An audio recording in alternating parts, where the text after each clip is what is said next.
The other day I made a Japanese font and I'm now trying to correct it because the brush got changed in the middle of making these hiragana characters. So some of the characters look good and this one, for instance, doesn't look as good because the brush is changed to, it doesn't have that stroke feeling like a brush. So I changed it to a brush stroke to make it more consistent with the other characters. And I think there are just a few characters to correct. For instance, this looks good, and I can go through the hiragana and this one I should change to this brush stroke instead of this. I don't know why it changed. I didn't touch it, but it got to a more even thickness of the lines, which is not desirable. I want this to be a sort of a calligraphy style font.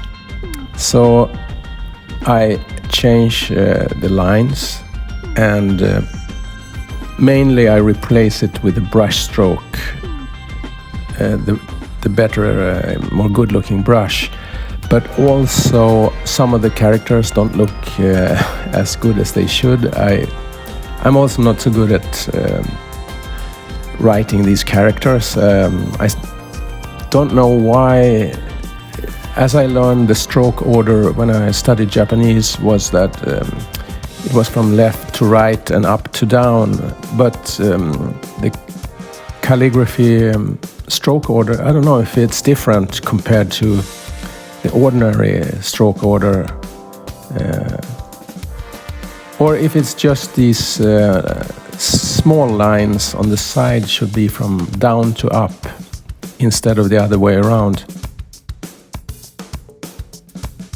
And also some of the lines, when looking at these characters that are the base for this font, I have a sort of template. You can see that the stroke order is from right to left, which goes contrary to what I've learned when I was writing Japanese. But yeah, I don't know. It looks good, and I go through the hiragana characters and try to correct them as good as I can, and I'll see what it becomes in the end. I will write a test sentence, which it's a Japanese proverb. You can see it at the top of the screen, and it includes some of the hiragana characters. So yeah, I'll work through the characters. Some of these are also, I can mention, there are vector graphics, so you can correct the lines, how the curvature, how they bend, and the length of them. After you've written them, you can kind of make modifications to how they look, and it's very good. It's vector graphics. When you change the font size, it can display any size of these characters. So that's really good. I hope I will make more reviews of these characters. This is the first one, so I'm not ready with this, but it is kind of extremely, it requires lots of patience to go through this because it was so much more than I expected. Hundreds of characters, hundreds. I was more in for, hiragana and katakana characters it's 48 each. So it should be 96 characters, but when I checked in the iFontMaker before I started, I just discovered it got several hundreds because of these special characters that is added. And then you can also continue to add further a certain number of kanjis as well. This elementary school the basic kanji characters up to the end of elementary school in Japan. So yeah, you can get the basic characters also. Not the complete kanji vocabulary, because then we could sit forever and do this. I don't know exactly how many characters is included in this in the FontMaker, but I think it's less than 1,000, so it's doable. But yeah, you have to work hard and long time to do it. And if you're Japanese, you can probably do it fairly quickly, but it will still require patience to do it. And if you want the lines right, you really have to work hard on like making it look good. And yeah, drawing with an Apple Pencil on an iPad is not really the same as having ink and a brush. It's slightly different, but surprisingly good, works well. So I can recommend trying this, and I think the result is acceptable. It's very good. I've tried this on the Roman alphabet as well, and you can do, I think they have, you can, the Greek alphabet, you have several languages also, if you like to write in the Russian alphabet or any alphabet actually. Not, I don't think they have the Scandinavian alphabet, but still, you can do a lot with this, and I think the result is very good, so I can recommend it. I've gone through all the hiragana. I will make a check later on the katakana, but I think they look fairly good in this first review.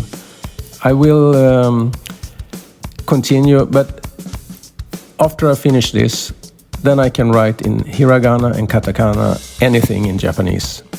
Then I'm not sure I will continue doing the kanjis, because yeah, I don't have the time to sit with that, but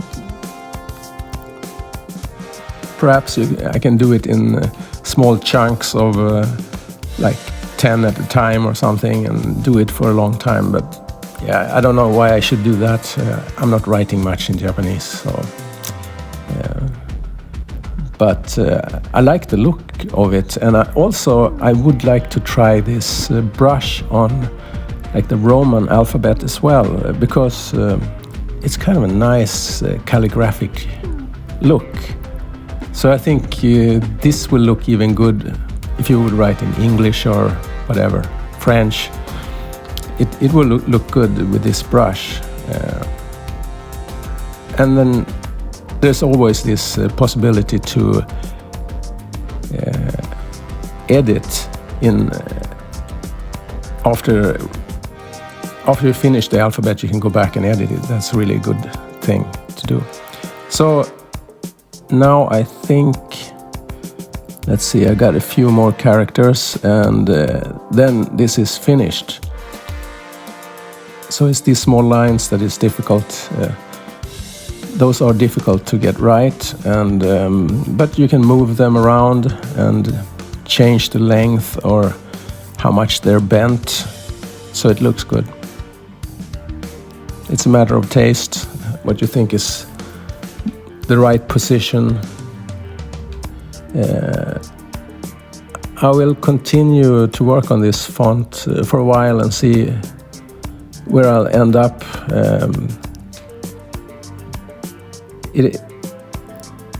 Actually, when I think about it, I would like to try the kanji, a few of them, just to get to see what it looks like. So maybe I start with the easy ones like Naka or Yama or something like that. So just to get the feel for it. So yeah, this is a strange character. Yeah, I'm not really sure. Some of the characters here I'm not really familiar. Yeah, it will be interesting to see in the end what it looks like.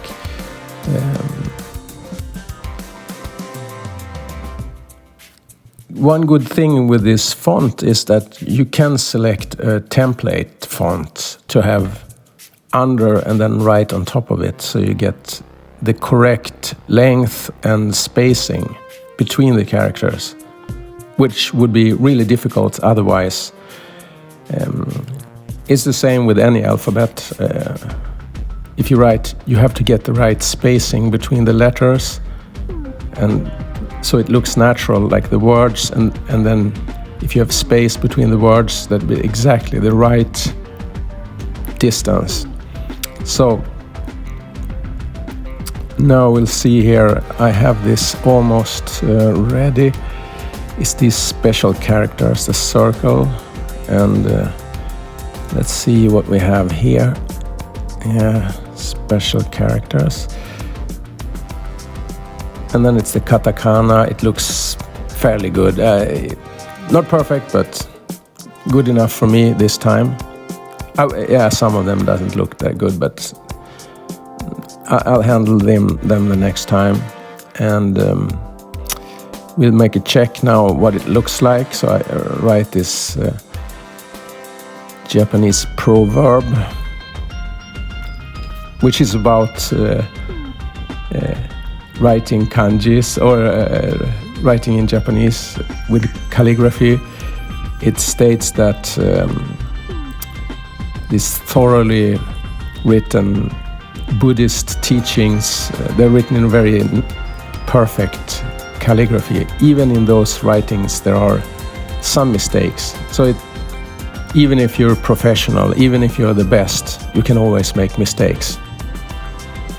I'm not saying that I'm the best, but I'm trying my best, at least, to make this as good as it can be.